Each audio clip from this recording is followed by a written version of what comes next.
Did you sign up for a fall race thinking that it was going to be such a nice, cool, fall crisp day, only to check your weather app and realize that the closer you get to race day, it's going to be a lot warmer than you originally anticipated? When you're racing in the heat, it's about racing smart and having different strategies that you can incorporate throughout the race so you can enjoy your race, not end up in the medical tent, and cross that finish line. Hi, my name is Emily. I am a registered dietitian and a running strength coach, and today we're going to cover different strategies that you can implement on a warm race day so you can finish strong. The first type of strategy I want to talk about are mental strategies. Very, very important. Do you need to change your expectations and goals going into the race? Or do you need to be okay with changing your goals and expectations as you run your race? Do you have A, B, and C racing goals established? A goal is an ideal situation. What would you finish in? Maybe it's time-based, maybe it's not. Your B goal is your second goal, and your C goal is your third goal. When I ran the New York City Marathon, it was a freaking warm and sunny day. Not my ideal racing conditions at all, especially as someone who is really sensitive and does not tolerate the heat very much at all. My A goal was to finish in 420 or under. My B goal was to finish in 435 or under. And my C goal was just to finish.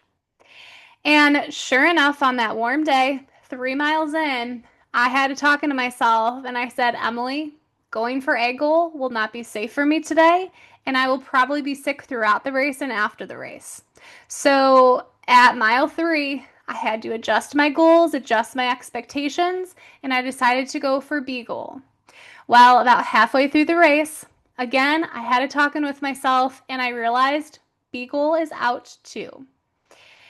So instead of throwing my hands up in the air and giving up, thankfully I had C goal. Again, that was to finish. And I decided, you know what? I'm going to take this whole experience in. I'm going to hit as many hands and high five as many hands as I can. I'm going to read all the signs and I'm going to have a blast out there. And C goal it was. And thankfully, I was able to finish, even in those tough conditions. What I did was listen to my body. And I think as runners, it's really important to listen to our body. And even when we don't want to adjust, we should know what's best for ourselves and we want to keep ourselves safe. And the marathon is a long game, isn't it? Long distance races, including the marathon, it's a long game, right? So we want to be smart in the beginning and throughout the race so that we can finish our race, right? Some pacing strategies that I like to implement is to break the race up into chunks.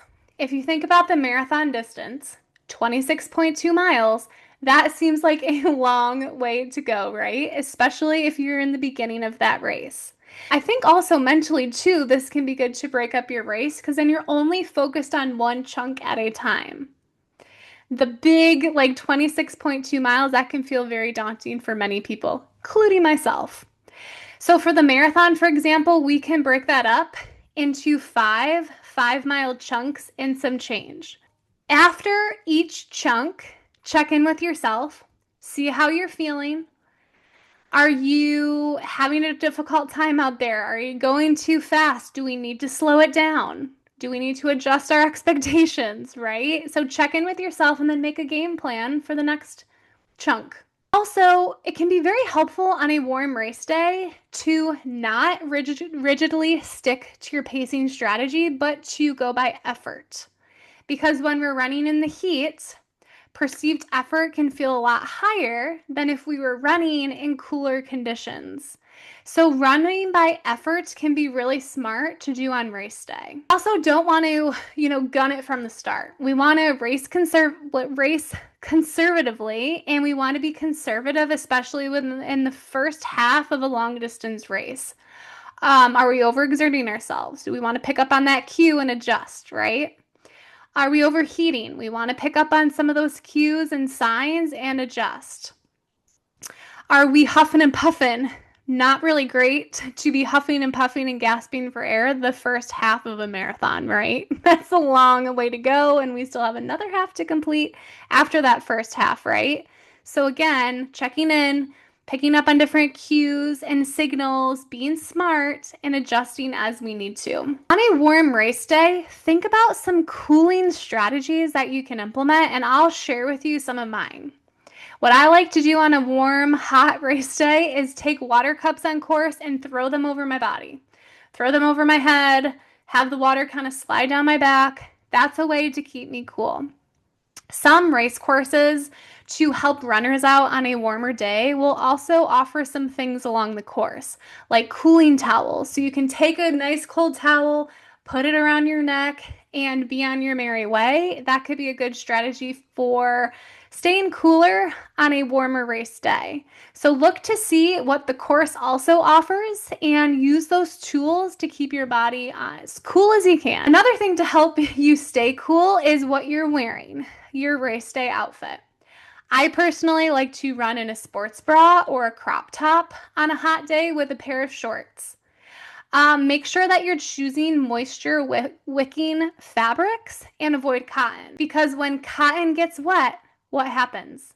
It's heavy, it's not breathable, it's probably going to cause chafing, and it's going to be really uncomfortable. So avoid especially 100% cotton clothes on race day.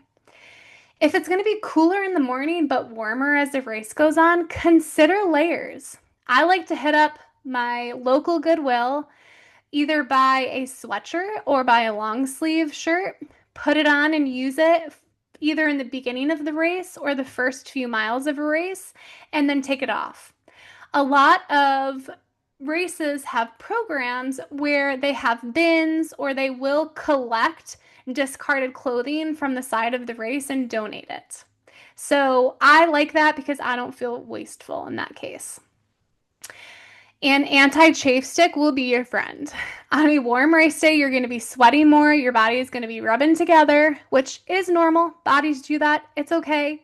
But having some sort of anti-chafe stick like Body Glide or Squirrel's Nut Butter can be really, really helpful and preventative, because the worst thing is when you chafe so badly, you step in the shower after the race and you are in pain from your chafing sites. So use an anti-chafe stick. If the race is particularly going to be sunny, think about keeping your face out of the sun. Wear a hat, wear sunglasses, and protect your skin. Wear some sunscreen too.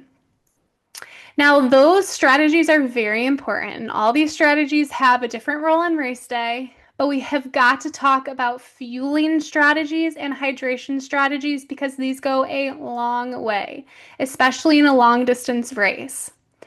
When we're racing in warmer conditions, we have accelerated muscle glycogen usage, and the body can be a little less efficient at using sugars from our fuel, like our gels and our chews and our sports beans.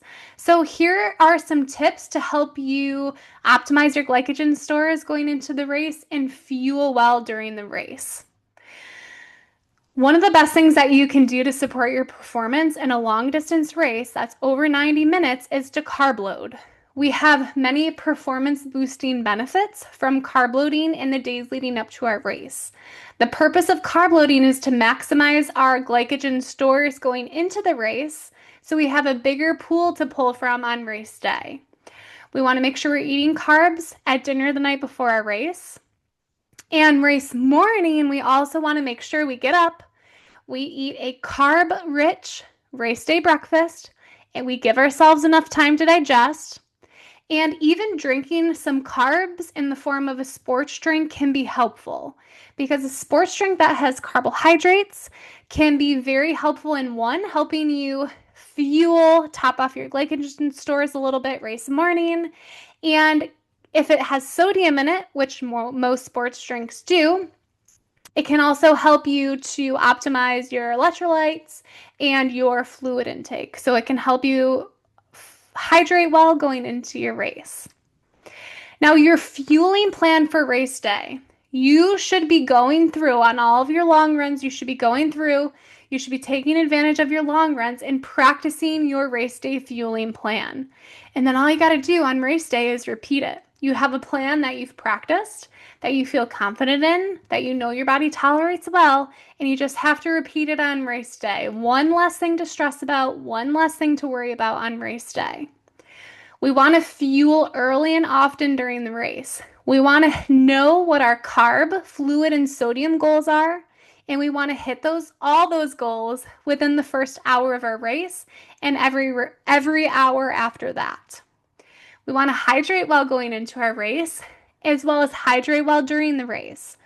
So, as I said, heat can accelerate our muscle glycogen depletion, and dehydration does that too. So that's like a double whammy if it's warmer race conditions and you're going into the race dehydrated.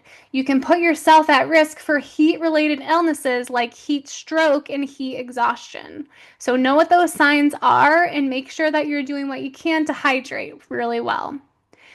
Hydration during long distance events is not just drinking water.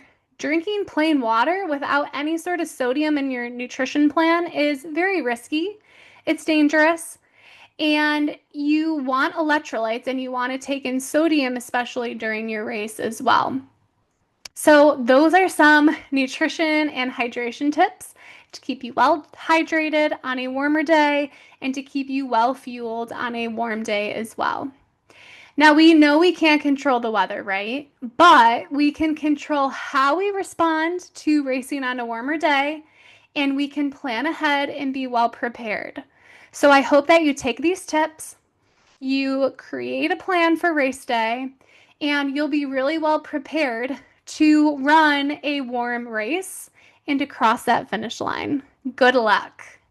Now, if you liked what you heard today and you would like more nutrition and running tips, don't forget to hit subscribe, and I'll see you in the next video.